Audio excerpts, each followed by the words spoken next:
My next Patreon question is from Andrew, who wants me to compare two earlier adaptations of beloved stories.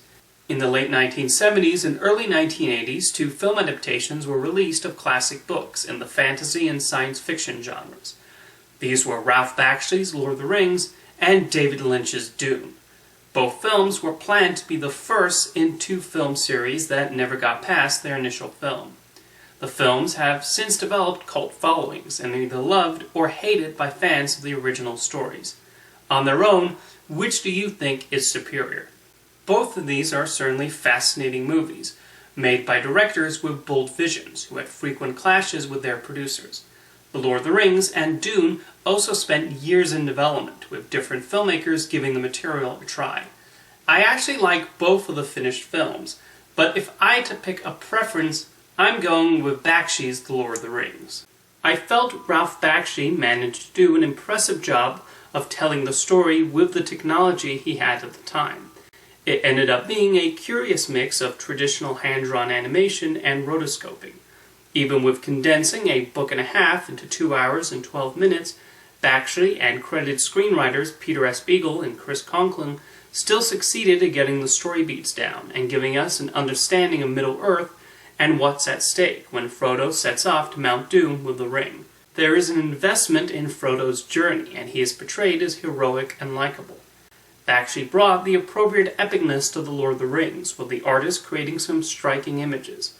I know the use of rotoscoping is divisive, but most of the time the technique is used that otherworldliness fits the orcs, ringwraiths, and Balrog, as well as the large armies depicted. And Bakshi was, after all, working with the budget and limitations available to him. Of course, the movie does not really have an ending, as the plan was to make 2 movies, which is logical, but it's a practice that's more common now than in the 70s. Unfortunately, there was no part 2. It's a shame, as I would have liked to have seen Bakshi's take on Return of the King. Dune found itself with the similar tricky task of telling this complex narrative at around 2¼ hours. I liked what David Lynch came up with in depicting the world of these 4 planets, as Dune is a visually impressive film. A lot of thought and imagination was put into the sets, the look of the characters, and the special effects that brought those enormous sandworms to life. I also have a massive soft spot for Toto's score, which fits well with these strange visuals. Regarding the story, there is certainly a lot to digest as we watch the conflict between House Atreides and House Harkonnen for control of a powerful spice that the galaxy depends on. As I said when I did a defense of Dune a few years ago, I recommend watching the television prologue first, as it gives you a greater context and history of the world. The main protagonist, Paul Atreides, goes through quite the arc, as we see how his abilities and discoveries play a role in his growth towards becoming a rebel. The main villain, Baron Harkonnen, is depicted as a truly repulsive figure, and Lynch does not shy away from his murderous tendencies.